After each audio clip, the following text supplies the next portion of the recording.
All right. Hey, everyone. Adam here, So Was Your Podcast. I'm sitting down with Michael McCord to talk everything Fandom Fest. How you doing, Mike? Doing really great. Thanks for having me. Yeah, absolutely. Thanks for coming on. I have a lot of questions around what a coordinator does because it seems like putting a convention on is like an insurmountable task. Oh, yeah. Well, I have a lot of questions about what a coordinator does too, so we might be in trouble. Yeah, it's a pretty crazy experience. You find yourself trying to become an expert, or at least a passable expert on all sorts of different kinds of fandoms that you might not have any experience with. The things that you suddenly have to figure out. We have a bunch of cars that are coming. We have what's called the Geeks Garage. So we're going to have the National Lampoon station wagon. Kit is coming. We've got the Batboat from the '66 Batman series. Ecto 1 is going to be there. And suddenly I have to figure out how do I load 4 large vehicles onto the stage at Proctors? I've never been asked that question before. Right. A lot of figuring stuff out like that. Is this something, because you work for Proctors, not for Fandom Fest, or is it That's one right. and the same? Yeah, Proctors is the official producer of Fandom Fest. So I'm a Proctors employee, and then Proctors is this is our event that we built from the ground up. Oh, very cool. I had a misunderstanding that a convention company came to Proctors as like a venue. No, we thought we could do this on our own, and we did it last year and it worked. So we're seeing if we can do it again. Do it again. That's awesome. Because I had talked to Magical Lee, who's one of the cosplayers. Yeah. He's also going to be judging and helping coordinate. And from what he was saying, it sounded really cool. Because I've been to some small cons that was their first year, and then they didn't do so well going forward because they just said, no, we got this. But it sounds like you guys, the Proctors Collaborative, are actually talking to, oh, you're into cosplay, you help with this. Oh, you're into this fandom, you help with this. And I think that's Absolutely. a really cool way to get feedback. Yeah, the one thing that we made sure to do is, and we're pretty good at this at Proctors in general, is, we try to fill the room with the people who actually know what they're talking about. And most of the time that's not me, but I'm good at sort of getting all the brains in a room together. Lee is a great example. Lee's been cosplaying forever. He's well known in the cosplay community in the Capital Region, so that we have Lee's buy-in on this event and that he's excited to do it. We're thrilled. We're doing that all over the place. We have an esports tournament. I don't know anything about esports, but Claim to Fame Entertainment does. That's their business. So Claim to Fame Entertainment is going to come in and they're going to run a Smash Brothers tournament. Okay. So you can win $500 if you're really good at Smash Brothers. Wow. Does that also help with paying for a convention like this? Or are they now a sponsor who's hosting the event and it kind of takes some of the weight off Proctors? No. So what the deal? Yeah, it's a little inside, but the deal is such that they're going to make their money the way they usually make their money, and we're giving them there's a lot of marketing benefits. We mention them by name as much as we can. The economics of a convention are truly bizarre. You wouldn't. I couldn't even explain all of it, I think, well. It's we're always looking for sponsors. We're always looking for people to to advertise with us, not just for Fandom Fest, but everything at Proctors. And it's only our second year, so people are waiting to see what year 2 sort of turns into. But so far we've either done everything on our own or we have reached out to somebody who knows what's going on. And that's how we built everything, from the ground up. That's really cool, and I'm really glad that there is a convention in upstate New York because I'm local. I'm right next door to Schenectady, and all the conventions that we do with So Wizard are New England, New York City. One guy goes down to Dragon Con in Georgia, so it's nice to have one 20 minutes from home instead of 3 hours.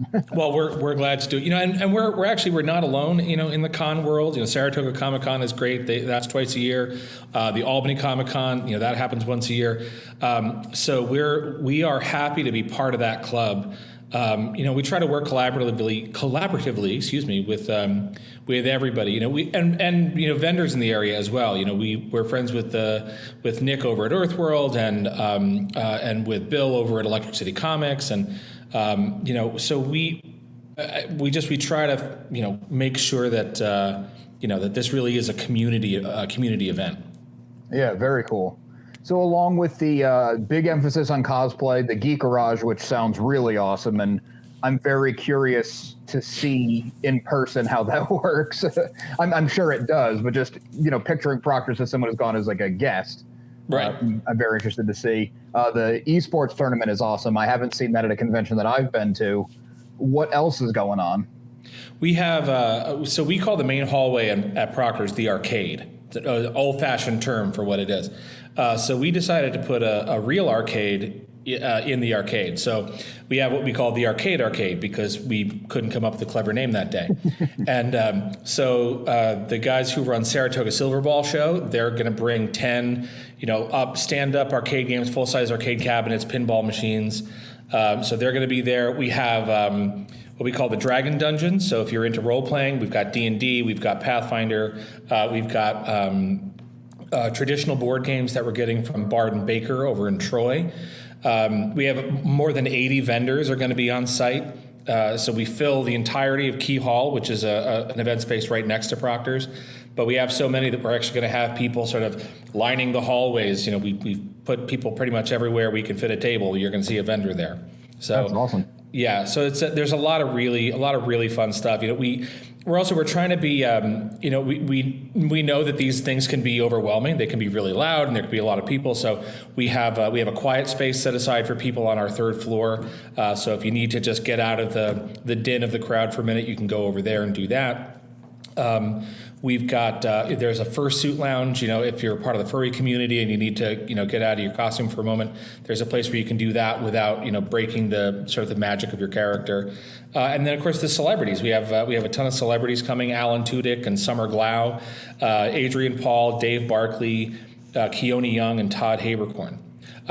So what you should do is you and your viewers should look up the things that they do, because I can't talk about it. I can't talk about the projects that they're in because SAG-AFTRA is on strike, and we're trying to support the artists. So we have these artists coming. They're all going to be there, and they're going to be signing stuff. There's going to be panels.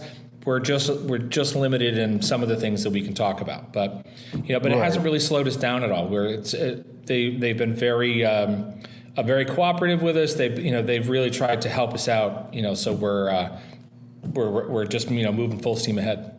That's good. I'm glad that you're still getting people, because the strike is, I know, inconvenient for a lot of people, and they're doing it for their reasons, which agree or disagree. And I'm not trying to get into that whole thing, but it's just nice that they're still able to get out there and be themselves and do the fan interaction still, because us as fans love their work regardless of what might be going on business-wise. Absolutely. So. Absolutely. Yeah.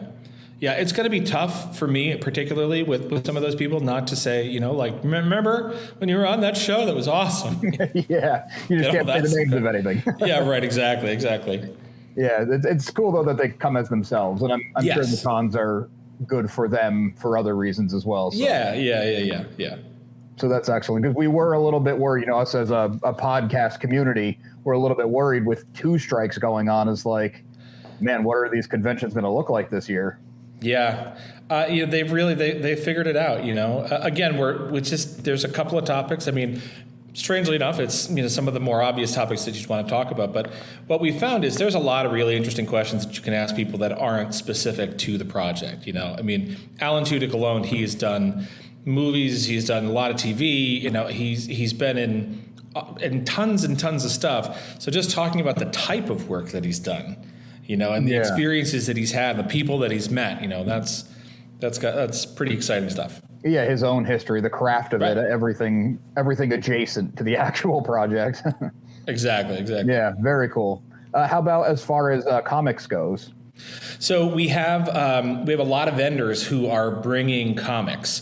What we have found is comic book shops make their money on the weekend, so it's very hard for them to shut down for a weekend and come to that makes a lot of sense. That makes a lot of sense. But there are a lot of other folks that are bringing comics, and we are including in as many ways as we can. We're including a lot of those comic shops. So like I said, we want to shout out Electric City Comics in Schenectady, Earthworld in Albany, Aquilonia in Troy.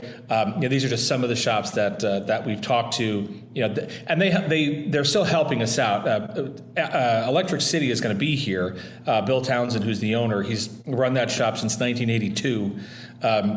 He's doing a panel for us. So cool. We're going to chat with him about, if you've ever wanted to read comics, but you don't know where to start, because it's a pretty, where do you start if you want to get into comics? Yeah. So we're going to talk to Bill about the best place to start, sort of the entry points for some of the big storylines and characters.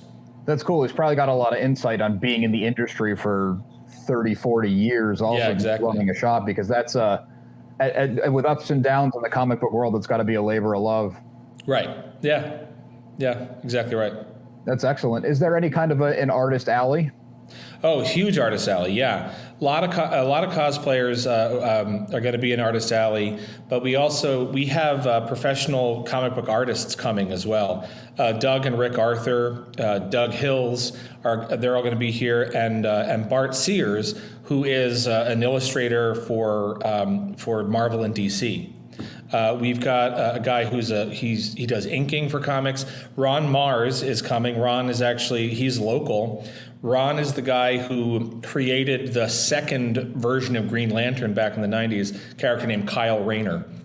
So It was Ron's writing that sort of moved the world from the original Green Lantern, which was Hal Jordan. He wasn't the original Green Lantern, so people, please don't be mad at me. The long tenured Green Lantern at the time, right. Hal Jordan. They moved him on to be Kyle Rayner. So, what's funny about that is when I was in high school, that's what I started reading comics at right about then. So I remember those early days of Kyle Rayner being the guy, for Green Lantern. So it's neat. It's going to be very cool to meet him. I'm looking forward to that. That is cool, and also cool that he's a local guy. Small world. Yeah. Well, and what's really funny is that Ron actually went to the same high school as me, and I didn't know that until we started talking about him coming to this event. So we're both graduates of Kingston High School. You get a full circle moment there. You were in high school reading his work. That's exactly right. I told him all this, and he was like, "Oh, I wish I'd known. I would have put you in a comic book." And well, okay, great, thanks. Very cool. That's awesome. Well, it sounds like you're the right guy for the job, because even though you said you had to learn about a lot of fandoms you didn't know about, you're giving specifics and you're talking about fandom. So you've either done a very good job. I'm full of crap, man. I'm making it up as I go. I appreciate that. I really do. I have a really great team. I keep saying, I don't want anyone to think that I'm doing this. I mean, there is a team of people. I am one person in a big machine that is moving this thing along. And they're really, because everybody's a fan. Our marketing folks, Allie and Jess, they are some of the biggest nerds I've ever met, and I mean that in the sweetest, most loving way. My co-producer, her name is also Jess, as a matter of fact. Jess is just the most positive, nerdiest, most informed person. I mean, it's great. Even the guy who does all of our designs. All the merch that we put together, all of the signage that you see, that came out of one guy's brain, and he's killing it. I mean, so we have a really, really great team that is making this event really, really special. That's awesome. How does it fit in? Because I imagine just working for Proctors, because it seems like there's something there every weekend during the week, a lot of different events at the same time. How does that work for your day-to-day, having to plan something so massive? Because I imagine even just having one person, like we saw Neil Gaiman do an evening thing where he was reading, that's probably a lot to collaborate. And that's one guy with his own readings.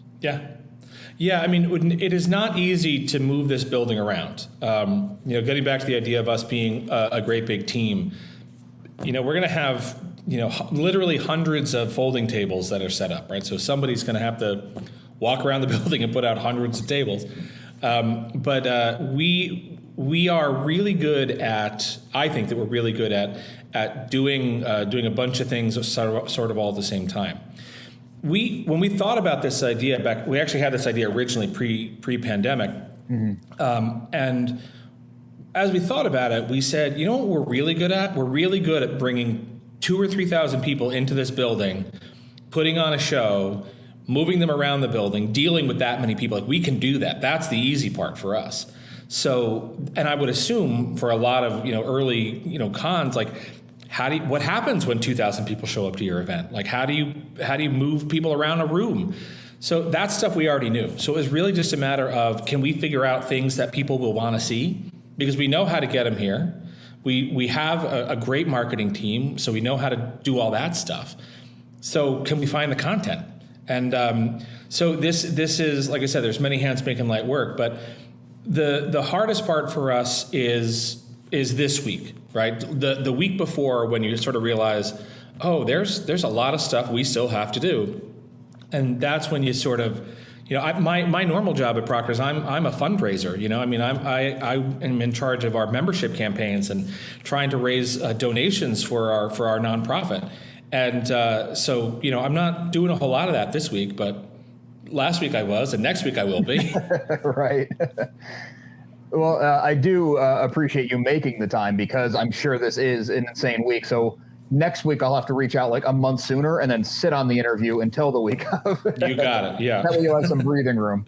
Well, that's great. That's no problem.